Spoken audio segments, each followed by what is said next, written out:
Hello and welcome to the SCI-AI Podcast. This is episode number 7, and today I have a great guest with us.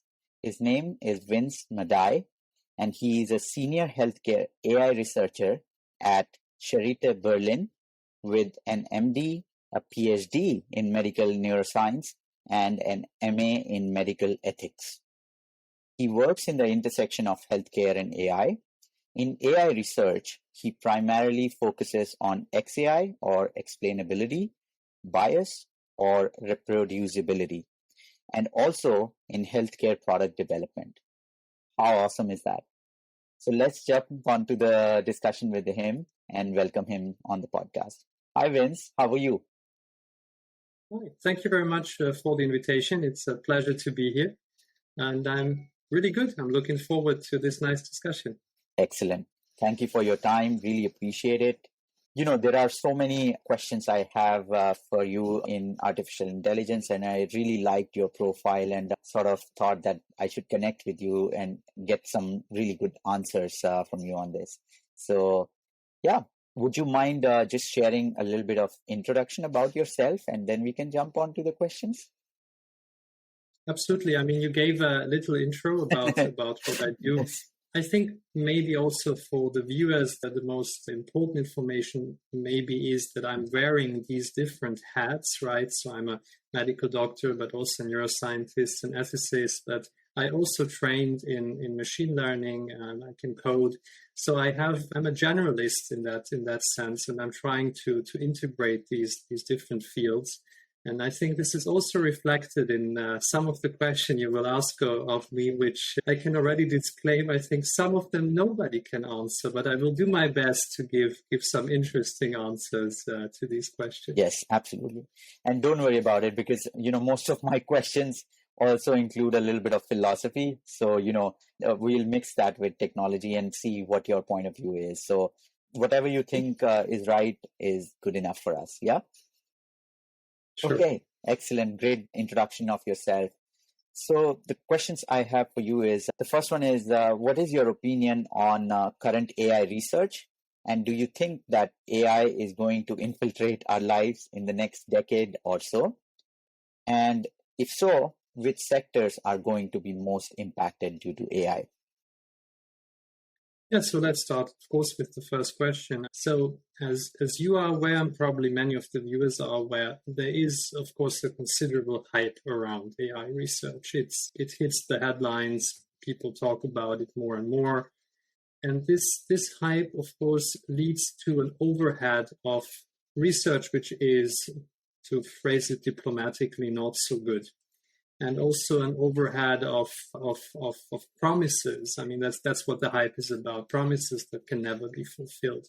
Okay. Fantasy numbers of how much AI will contribute to the economy within a few years. And then within a few years, really, and then when those years come, it was not anywhere near those numbers. The same in healthcare, how it might revolutionize it within a few years, which will simply not happen.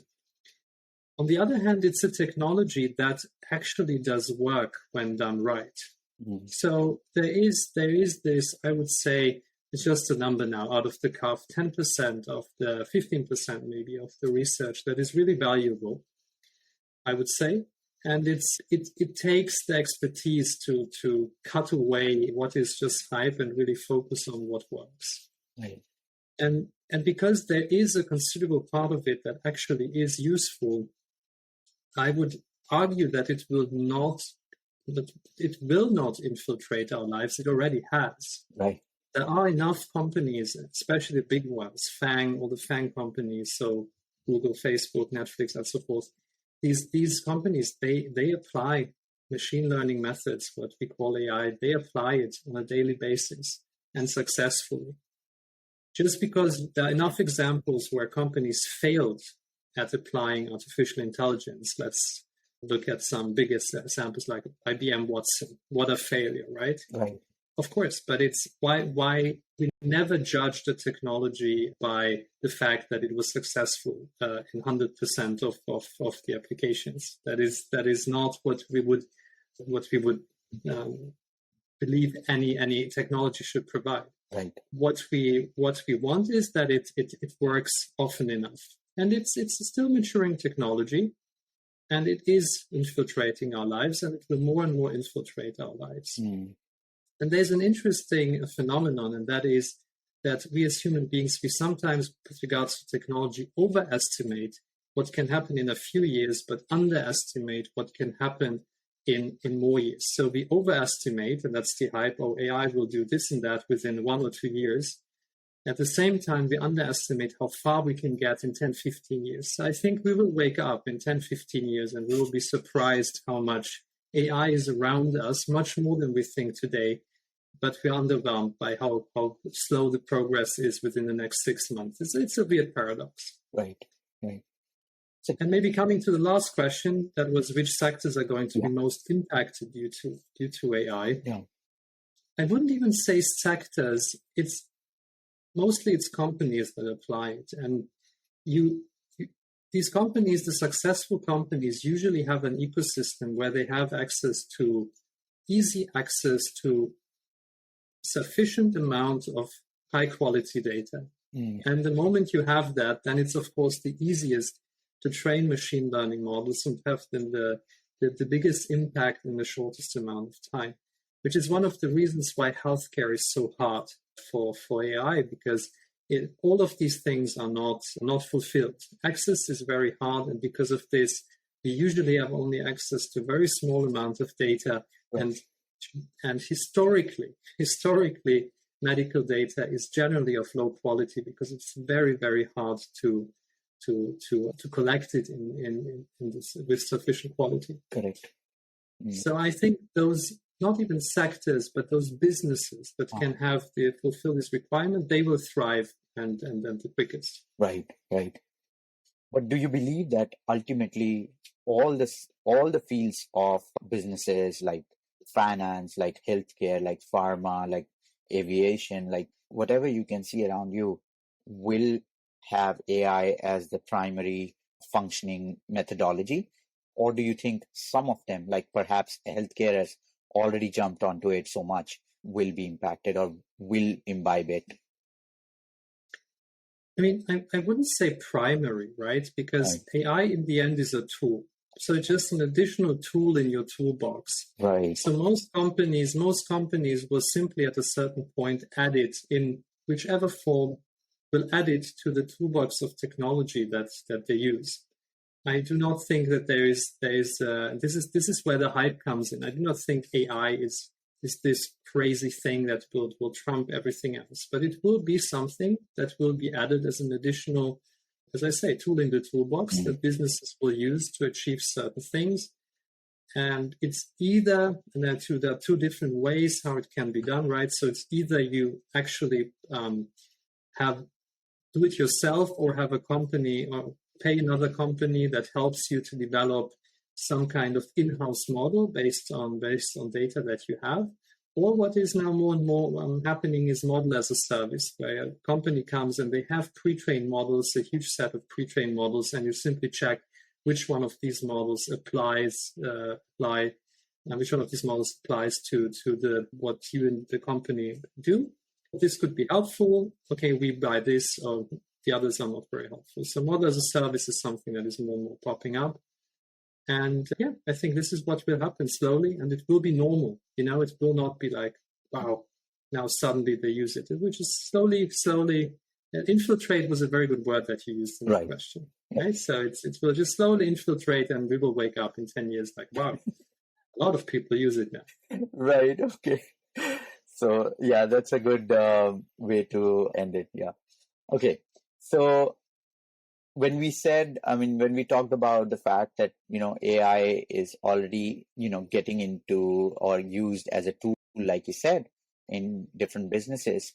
So what sorts of new jobs can it create, or new industries in itself can it create in the future? Well, if I knew that, if I knew exactly what kind of new industries would be created, then I would know where to invest in the next years, or which companies to actually found now that will become the new Amazon. It's very, very, very hard to predict. Maybe let's maybe look at an example that is evolving right now. That is a good example what can happen. And that is, since more and more AI models are now developed in many companies, suddenly the questions popped up. Okay, how do we ensure that this development is ethical? Now, there are still huge challenges, and I would argue that most of the models that are developed right now probably do not fulfill all requirements, ethical development. But at the same time, still quite a lot of companies came up with AI principles, how the development of AI should happen. Right. And it was very interesting to see that, I would say, that in the last 12 months, just more and more people on LinkedIn pop up who are like AI ethics advisors or ethics experts, or people who work in this field, advise companies on how to perform ethical development. So this is suddenly has become a position, or a consultant's a position that basically did not exist a few years ago. Few people worked on this, but I wouldn't say that they were really like positions that companies sought to hire for. So that is an interesting aspect, and these things can pop up. So unexpected, suddenly job descriptions that we cannot even imagine today. Right. So this is just an example of what is already happening and something that is emerging. What will emerge? I wish I knew. Let's see, and we will all be surprised what kind of new jobs will pop up in the future. Precisely, yeah. Because, if you go like 15 years ago or something, there were no machine learning jobs. There were no AI research or AI ethics or AI development jobs, right? So, to say that, these kind of jobs will be emerging or we can predict it, it's really difficult. So I completely agree with you. Yeah. I assume one thing which is probably safe to say is that there will be more specialization. So these years of the data scientists, they seem to be already over. There's already much more specialization now. Right. And I think this specialization will become more impactful. There will be really specialized. What's happening already now? Data engineers, data scientists, machine learning, data protection experts, system experts. So everything that is happening already now will diversify even more. I think this is something that is safe to say that we will see this happening. Fantastic. So very, very specific kind of roles will emerge. I think that is safe to say that this will happen. Yeah. Great. Thank you. We can talk in 5 years, and then we can check all my predictions. We can have this podcast again. Yes, absolutely. See how correct my predictions are. Yes, we will again see this podcast and connect again after 4 or 5 years. Okay, great. Thanks, Vince. Let me now bring the main elephant in the room, and let's address the question of artificial general intelligence. So, how long before artificial general intelligence or just general intelligence will be completely mature? Like, we can see, just like AI is getting so prevalent in our businesses, in our work environments today, AGI will become most relevant. So as talked about in many other places, will this be our last invention, the artificial general intelligence? And the reason why I say this is because AGI will be so advanced, like exponentially so much intelligent and so much ahead of biological beings like us, that we will never have to then think about inventing anything after that. Do you think it is also a threat to our species, or like an existential threat, or we're just thinking too much right now because it's in future? Many hard questions. So let's start with the first one. Yeah. So you phrased the question in a way that said, how long before it will completely mature? So when you say completely mature, so are we talking about like a Mr. Data, Star Trek level of complete? Because that is what I would understand. That's what I would understand if you say complete maturity. But I think, and this was a rhetorical question, and I'm raising this because this is how often this question is asked. And it's kind of like a binary question, right? It's in the sense we wake up on Monday and we don't have AGI, but we wake up on Tuesday and, oh, wait, now we have AGI. This is absolutely great. Right. No, I would argue that usually this is not how technological development happens. So probably AGI will mature again quite slowly in an evolutionary and not in a revolutionary fashion with incremental steps. And every time there's a new incremental step, people will still say, oh, okay, this is now much smarter than it was. Okay, using maybe not the best phrase, but let's use smarter. But this is still not AGI. This is still not AGI. This is still not AGI. But still, the technology will just improve and improve. Right. And there is a very interesting phenomenon here, and that is the one that I see is you can have the philosophical discussion whether machines can really be intelligent like biological human beings. Right. Some people say no, some people say yes.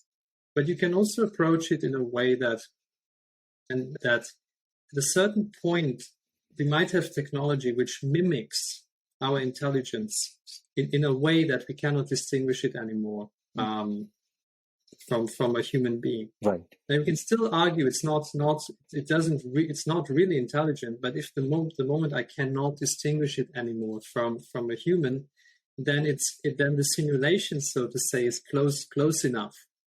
And this discussion has already started when we think about these models like GPT-3, the natural language models, which sometimes really suggest incredible things. I use the websites where you can actually start typing, and then you can actually ask the model that is attached to the website to complete your sentences. And I really tried to write a blog post just because I wanted to try it. And it was incredible. It was, wow. I had an idea and it picked up on the idea and it continued the idea in a way that I wanted it to continue and even brought in a metaphor that I really liked. That, of course, I had to change it a little bit, but that was really impressive. Wow. Now, this model is definitely not intelligent, but it really helped me to write this, and then even it inspired me and to use some metaphor that or suggest a metaphor that I wouldn't have come up with that fit. Now, this is really just the beginning. So if in 5-10 years we have the, GPT-15, that basically you enter just a few keywords, it also can analyze your old blog posts. You enter a few keywords and it writes a blog post where you say, wow, this is really great. Wow. I couldn't have done it better. People will still argue it's not intelligent. The question is that relevant? Right. This question at this point. So I think we might ask the wrong question here. It will be there's this evolutionary process. Technology will be more and more prevalent and will help us doing things that right now only humans can do. And I don't think there will be a day where we wake up, hey, we have it. Right. It will be a continuous process. And even if we have, I don't know when in time, you ask me, androids that we cannot distinguish, there will still be people who will say this is not AGI. So I'm not sure this. So that's what I'm saying. We should probably discuss the effect. We should really think about this evolutionary process and think about the ethical ramifications of this slow evolution of the existing models, the environmental footprint, and these things. I think much more important than this question: when do we wake up with AGI? Right. Should we, however, reach the Mr. Data point one day? Because your question was, will this be our last invention? Should we be at a point where we're so good with technology that we could have like a Mr. Data type AGI? I think that we will be more merged with this technology than we imagine today. Mm-hmm. So this is another thing that in this discussion, and this is, I think, relates to a question that you will also ask later, but I think we put too much emphasis on the dichotomy biological versus tech intelligence. Mm-hmm. We have started the process of merging technology with our basically biological hardware. These are startups. We all know them. There are more than just the one that is hyped by a certain individual in the US. These are just the first steps. But this is also technology that will mature. And I think we will also here be surprised how much technology we will put into ourselves in a 15, 20, 25 years time frame. So I'm challenging this notion that it will be humans versus AI. I think it will be humans and AI. And I think there will be a spectrum from biological beings to kind of artificial beings.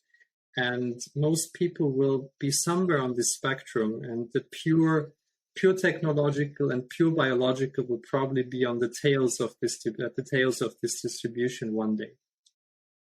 That is what I believe. And so I don't think there will be a last invention, a war, an extinction process. We will become a species that is technology and biology combined. That is what I believe will happen. Yep. That's a great answer. So then on a follow-up on that, Vince, is that let's say, for example, GPT-3 or even the most advanced versions of the GPTs that will come in the future, they need relevant data for them to be able to do, like you said, you were trying to write a post and then you stopped and then it wrote by itself. It needs some data of Vince Madai or some relevant data to be able to write that. Because even if it is purely, general intelligent or whatever intelligence it is, without providing the relevant data, how can it evolve or think from its own as to what exactly you want? Because there can be so many scenarios. It can write the best blog post by itself, but maybe Vince Madai doesn't like it. So what do you have to say about that? I mean, basically, we come back now to the narrow of AI of today, and the narrow AI of today is not remotely intelligent. It's basically a marketing term. These are machine learning models that need lots of data to be trained, and they basically can only be applied for the setting that they have been trained for. And without human input, nothing would happen, because in most applications, I mean, I would still say a majority of applications is supervised machine learning. So we humans, in healthcare, for example, this is the case. We humans need to label the data. So in the end, the models can only be as intelligent or as good as the people that have labeled the data. So within this narrow AI field, we will continue needing this input very, very strongly.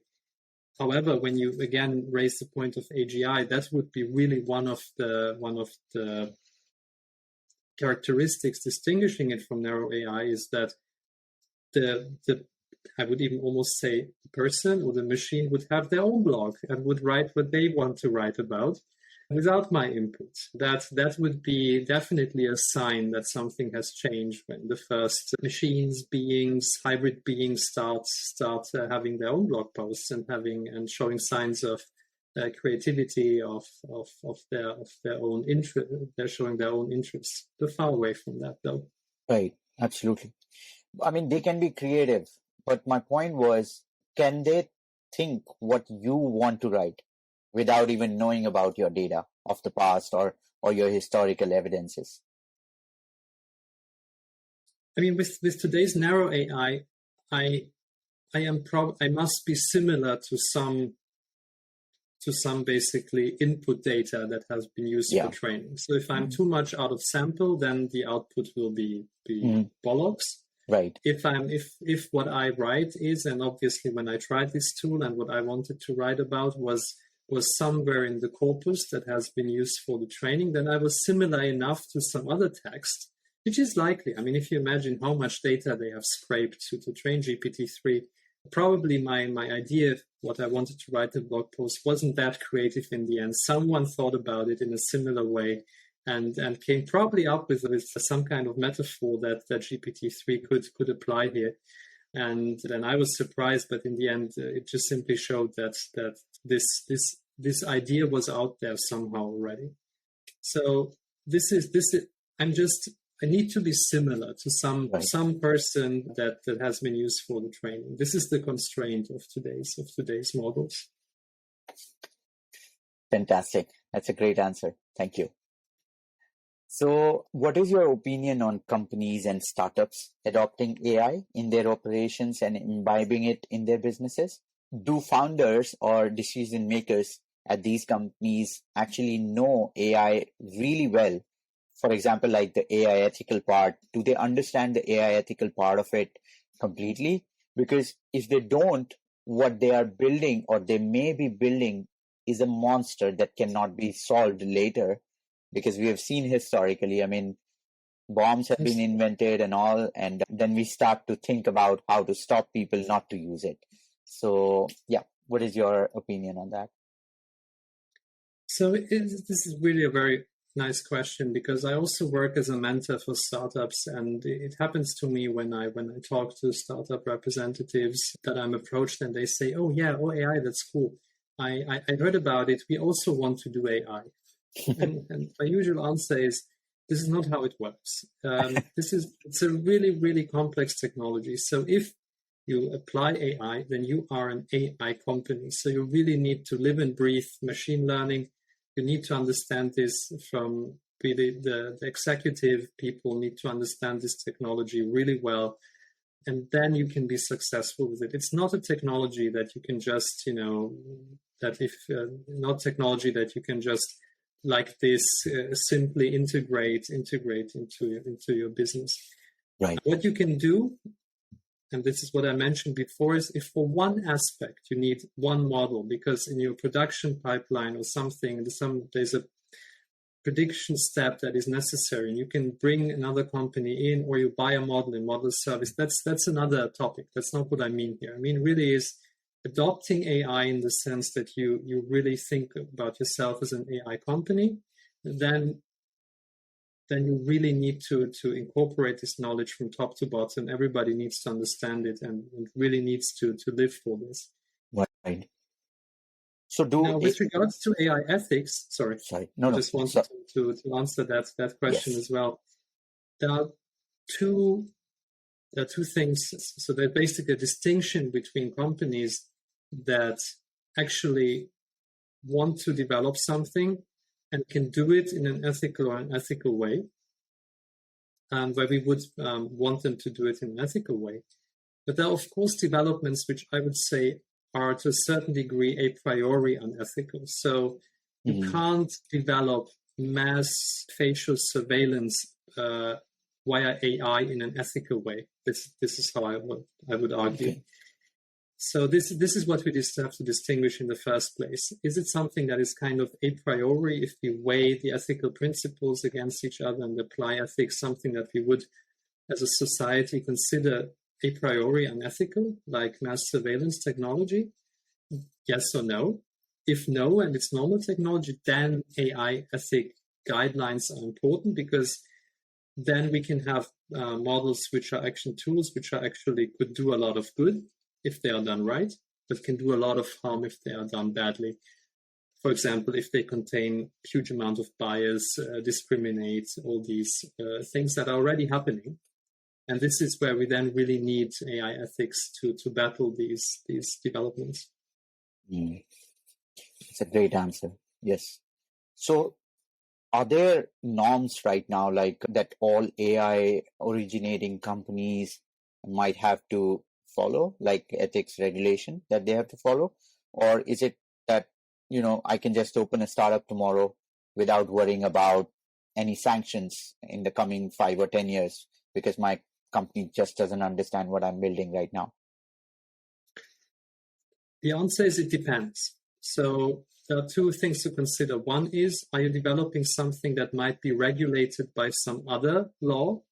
Your tool is simply automatically regulated by those laws as well. So if you think about healthcare, you can try to build an AI in healthcare tool. This is automatically a medical device in I would say, almost all countries in the world.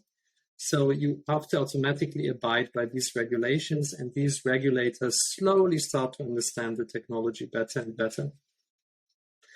But let's assume you're not in an area that is regulated by other laws. Then at the moment, I'm not aware of any legislation that would regulate you. But you mentioned this time frame of 5 to 10 years. And the European Union, for example, they have published just a few weeks or months ago their first set of ideas how they might want to regulate artificial intelligence within the European Union. And I think other regions in the world will follow, because if we look at artificial intelligence from an impact perspective, the impact on our lives can be really, really big, and it can also be really bad. Yes. So as the EU regulation wants to define some areas with very high risk, where we simply don't want to have bad tools, and these areas would be regulated. Now, is this first draft, is it perfect? Of course not. If this first draft will be changed, it will become regulation, will it be perfect? Of course not. It will, like any other regulation, it's going to lead also to unwanted consequences. But I think the general direction is right. We want to have some regulatory oversight. Correct. What kind of models are developed in certain areas. I really don't think it should matter if you want to start the Candy Crush killer app where you use AI for some agent within the game, or I don't know. Of course, that should not be regulated because it's irrelevant. Right. If you suddenly use AI to influence your users, that might be a different story. Right. Mm-hmm. Yeah, that's a great analogy and description of what can be good or bad. And it really depends where the regulations are needed in AI. Excellent. Thank you. Can we stop AI now? Not being cynical about it, but just as a devil's advocate, can we stop AI now? Will there be two kinds of human civilization in the future, like the ones that support AI? Because, we, on most of the things, we are so much polarized. Maybe this would be one topic in the future wherein the liberals might say, yeah, we support AI, but the conservatives would say, we prefer the old technology and the old ways of doing it ourselves like humans. So, yep. So what do you think about it? So can we stop AI? So my short answer would be no, because show me any technology that has been stopped. You cannot stop it, simply because in the end, any adaptation of a successful technology would give some kind of advantage to the country, to the institution using it. So even if some countries would completely ban the use of machine learning, which would be very interesting because that would also mean the ban of logistic and linear regression, which probably would be very, suddenly the mathematicians using that would be like the new criminals. But again, I'm just joking a bit, because banning, it sounds easy. Let's ban AI. Most people not understanding that some of these AI methods are really, really simple and old methods, and it would have very, very weird consequences trying to ban all of this. But I think it's not bannable. And the other thing that is interesting here is that I definitely see why you're asking this with this polarization. Now, I remember when smartphones became a real thing. Yes. And of course, there were people who were like the early adopters, and the most conservative people that I knew, I remember that arguing. They were sitting front. I will never use this. This is like, this new tech. This is now not how we should live. All of them have a smartphone by now. All of them. Exactly. Yes, they bought it 2 years later, but at a certain point, it was just every smartphone had so many benefits, and they realized that the people using this could simply do things smarter and faster, and had suddenly Google Maps, and they were still standing there with their torn, old, outdated paper map, not finding their way. So at a certain point, you just give it up. You buy your smartphone. You live through the snarky comments of the few people that you've been telling you will never buy one, and they will forget after 2 weeks, and then you're suddenly in. So I really think that the moment, if it's about tech that is really just used in our everyday life and when people start using it and it has advantages, yes, there are late adopters.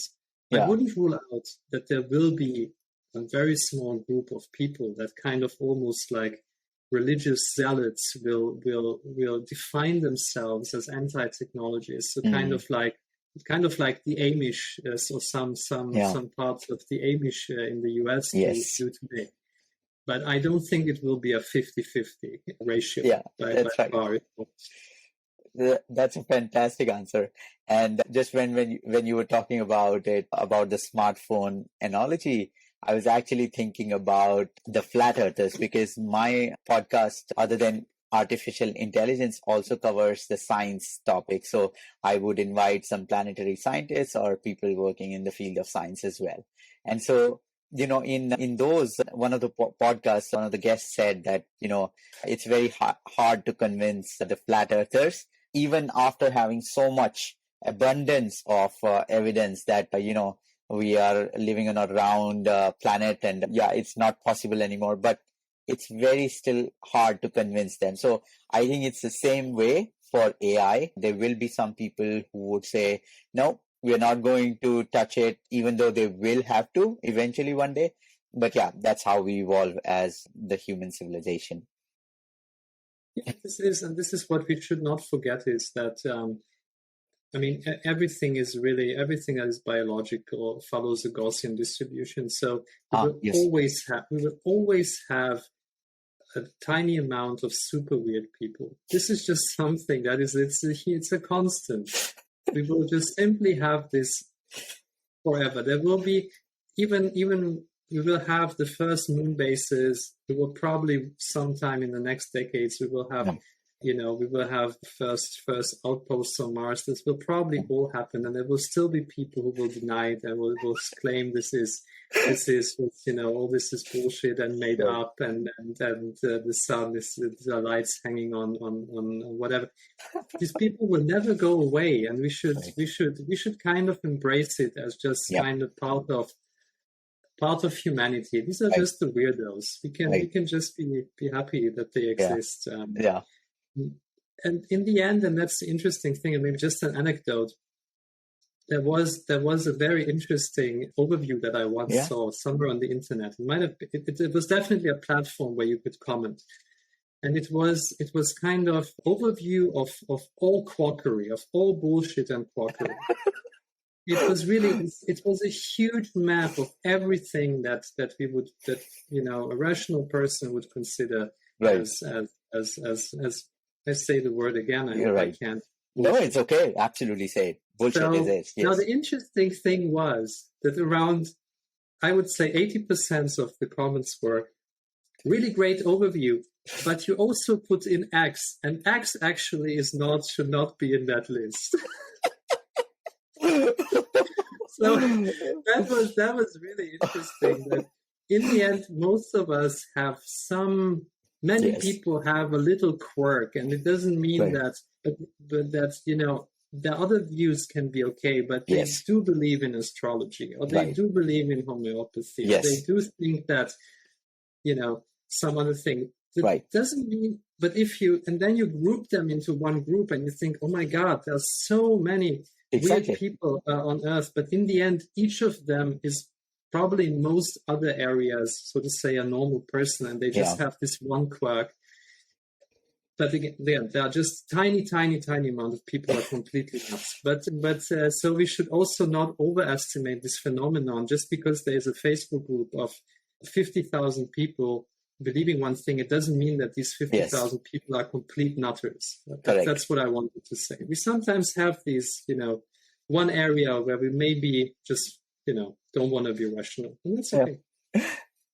Absolutely fantastic. That answer is very, very balanced, and respecting the other side as well. And they would always exist, and they have always existed as well in the past. So, okay, fantastic. Let's get on to the next question then.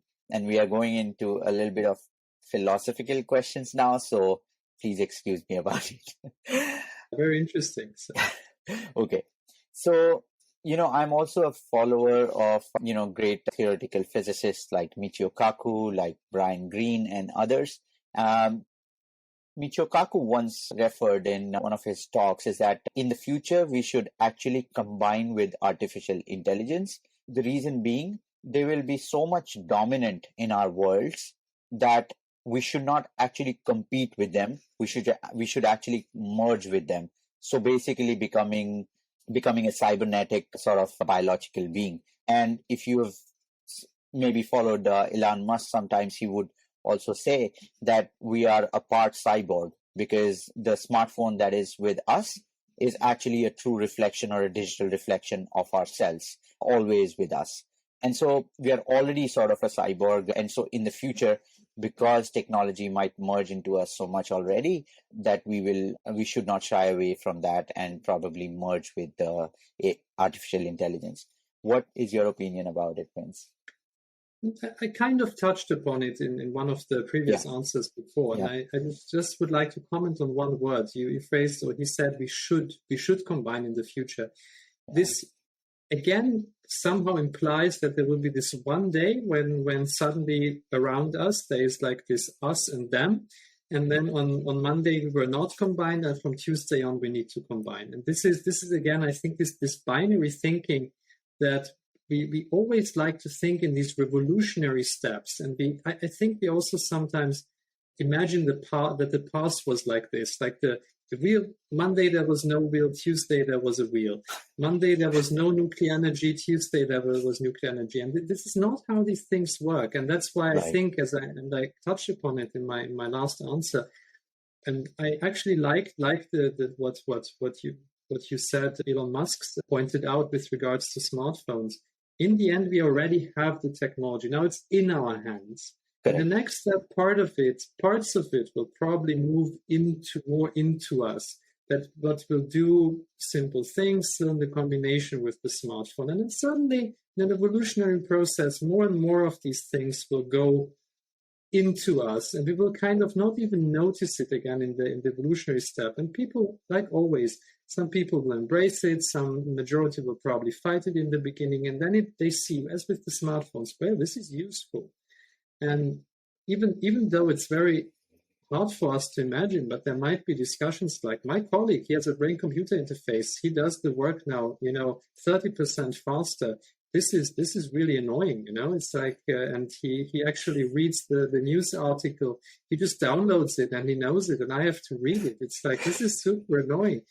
Now, if you think that these questions are completely nuts, then just imagine a person in 1950 and tell them about our life today. Tell them about our smartphone. Tell them about how we live with technology. They would tell us that we are completely nuts. Right. I mean, if I look at what my phone tells me, how much time I spend in front of the screen, I should cry. Yes. If you tell this to someone in 1950, they would tell us, I never want to live like this a minute of my life. Right. Maybe they are right. But what I'm trying to say is, to them, to a person in 1950, our life would be such an, maybe even dystopia. Right. Now, the points that I have raised sound the same to us, but I think they will be very normal to a future humankind.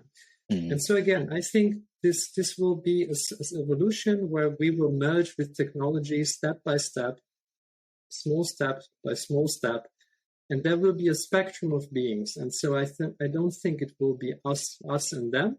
It will be us with different amount of tech merged with biology.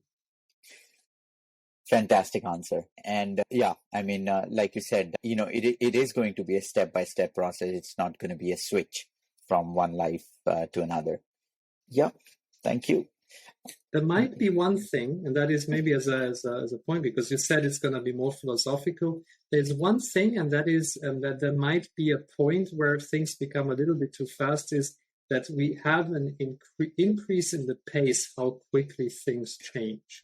This is something that we do see. So this is one of this is where then people like Ray Kurzweil come in, the transhumanists, singularity and all of this, nothing that you need to take too seriously, I think. But some of the analyses are correct, and the analyses are that the time between big inventions is getting shorter.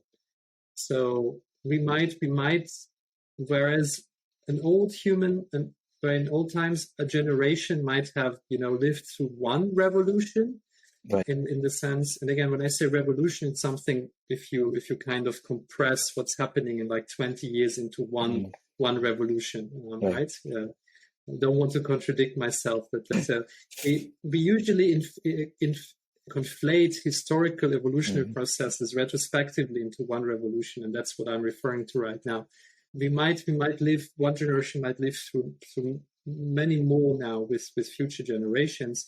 By the way, not necessarily good ones when we look at the challenges that humanity is probably going to face in the next decades. Right.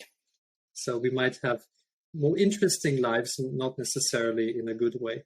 Mm-hmm. Wow, that's a great answer as well. Then can I ask you, and I don't know if I've prepared for this, but let me ask you if I can, is how do you think artificial intelligence will help us, by providing different resources and technology and ways of tackling climate change or climate crisis? Do you want to share something about it as well?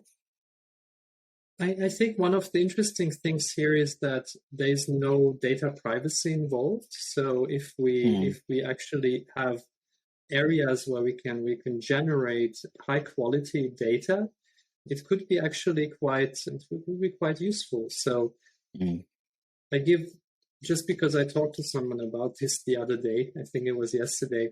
So there was just, I think, a book now that just came out that is kind of talking about the massive decline of insects, which is not only climate change related, but it's also related to that and pollution and all of this. Right. And it's kind of this point that many people talk about, like the end of bees. Let's assume that there are no bees, and then this dystopia is predicted, where we won't have crops and we need to hand pollinate and all of this. Yeah. And I would really argue that before we start hand pollinating lots of things, there will probably be drones that will do this. I actually looked this up. There are even a few companies that do this now. And of course, because there is no economic pressure at the moment, it doesn't work very well yet. But it's basically just an engineering problem. So how would AI come in here? You would have, these drones would have to see something, so they would have to identify which flowers to fly to. So that will, of course, be some kind of machine learning based image recognition software that will run this. All the models that will run the the flying and when to return, predicting when the battery is off, checking the weather, understanding that weather conditions are changing, return to base. So this is just one of the things. Now, is this battling climate change? No, this is battling the consequences of it. But I think it's just an example where it, as I said before, it will become just one tool in the toolbox. And whatever problem we have, if it's useful, we can use it. True. Yeah. And I see here many areas where we do not have the problem of, let's say, data privacy, because humans are not necessarily involved in many of these questions. So if we want to predict the next extreme weather events, if we want to, build drones that can pollinate, whatever we need, if no data privacy involved, but we can collect data, then AI will probably be an important tool in the toolbox, by far not the only one. Right. Wow, that's a fantastic answer, because, we cannot just rely on AI or certain things to tackle the climate crisis. It should be a joint effort, and AI can do as much, wherever it can be implemented or wherever it is successful. Great answer. Thank you. Let me then bring the biggest dinosaur in the room and ask you another philosophical question that recently, I think 3 or 4 years ago, Elon Musk also mentioned, that we are living in a simulation. What do you think, Vince? Are we living in a simulation? And how can we know that we are living in a simulation, or we don't know at all? We can never know about it. So as a scientist, I like to think in likelihoods, right? So is it likely that we live in a simulation? I would think it's not very likely. Is it impossible? No, it's not impossible. So that would be my answer. I think to say yes or no, it's very hard. Yes. And especially since coming to the second, how can we know that we are living in a simulation? And that is probably the most annoying part of this question. We cannot. If it's good enough, we would not know. That is exactly the point. So can we completely rule it out? No. I think it's an interesting thought experiment. I do not think that it's likely, though. That is what I would say. Just thinking about likelihoods, I don't think that it's likely. Right. Impossible? No, by all means, not impossible. Right. Yeah. That's a great answer as well, and it's a great perspective. Yeah. So it cannot be binary yes or no. I mean, it depends, and there is a lot of likelihood that we may be, but it has not been proven yet. There are no scientific evidence for it. So, yeah. But if it's a simulation, and they can also tune the science that we can see, so that we would never be able to probably scientifically prove it. So, as I say, it's if it's good enough, we could never find out. So exactly. Then we come back to what I always like to see is point out is also the relevance. If this simulation is really so good that all the aspects that we can still live our lives, we can still make all these decisions, have a good life or a bad life, depending on sometimes our decisions, sometimes not, but still, then what's the relevance? So correct. So just relevance-wise, nothing would change for us, because if it's so good, and we would find, in the end, it would be better not to know it, right? Yeah. If we actually do live in a simulation, why know it if we can't? Who knows what the life outside would be? Yeah, because we are happy as we are. I mean, we have challenges as humans, as a species, but yeah, I mean, if we get to know that we are in a simulation and the simulation is controlled by another simulation and another simulation, then what's the point of it, right? We're just trapped in it, and that's it. Now we just have to live our 70, 80 years happily and then just leave. Okay, great. Thank you. So one more last question. What is the meaning of life, and why are we here in this universe, Vince? I feel very flattered that you asked me that question, because I wish I could answer this question, but of course I can't. I don't know the answer. Yeah. The only thing that I would also point out here is that humans are very different, and they have very different beliefs. They have very different rules they live by.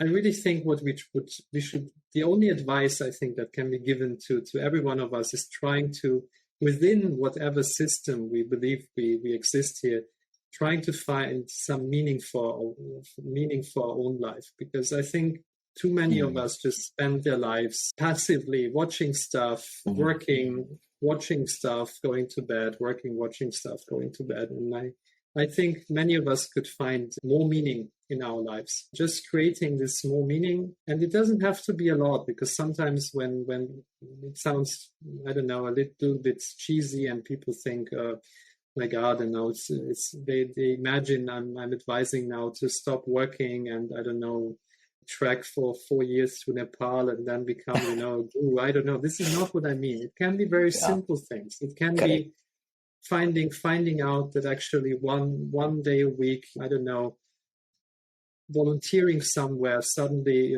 changes the perspective, and is fun, and it's the thing that they are looking forward to. Maybe just psychologically, maybe it's a different way to do it. There's this phenomenon of flow, right? So if you do something that is really for you, that you really love to do, then you're in this kind of almost trance where the time just, passes, but you think, oh my God, 4 hours have passed, but I just started this. So everybody has a different thing that puts them into this psychological phenomenon of flow. It could be enough to just, when I say meaning in life, just find the thing that which puts you into this flow. It's shown to increase happiness. This is scientifically shown that this when you're in this, your increases happiness. It makes your life better. That could already be, create more meaning in your life. And I think then it's this, and then answer this big question for yourself. Yes. Wow, amazing, Vince. I ask these questions literally with all the guests, and this is one of the best answers I have got. Very pragmatic and also, I think, very much present, in the present. So thank you for sharing that. And yeah, that's just the end of, my questions for you. To be honest with you, with this podcast, I have learned that, the process of AI is like any technology adoption or anything that we as humans have done is or will going to be a evolutionary process and not a switch from, or like you said, revolutionary thing. So yeah, AGI will come to our lives, but it'll take time and it'll evolve slowly and steadily, like perhaps artificial intelligence have evolved in the last 20, 30 years and reached to this point. So fantastic. What do you think? Do you have any last thoughts about anything that you want to share? I just want to say that this was really a great chat. I enjoyed it a lot. I enjoyed the questions, and I really hope the viewers enjoyed them as well. And thank you very much for having me. Maybe a last thing. I'm also if you want to follow my work, so you can find me on Twitter, but mostly also on LinkedIn. So I'm happy if you send me a contact request, and then so this is one way to also maybe follow what I do. Although much of what I do in that work is a little bit more boring probably than what we talked about in this podcast today, but still, I'm happy to connect with people and also learn about what they are doing. So that's so good of you to share that. And I'm going to also share your LinkedIn or your Twitter details, in the description of our podcast so that many people who are curious to listen to you or to learn more from you would be able to connect with you. Great. Okay. Thank you so much. This is where we end our podcast. You have a great day, and hopefully we will connect again for another round of questions with you. Thank you. Bye-bye. Thank you, Vince. Bye-bye. Thank you for listening to this podcast. Please support this podcast by liking, commenting, sharing it with your friends, and also subscribing to this channel. Thank you, and we'll see you next time.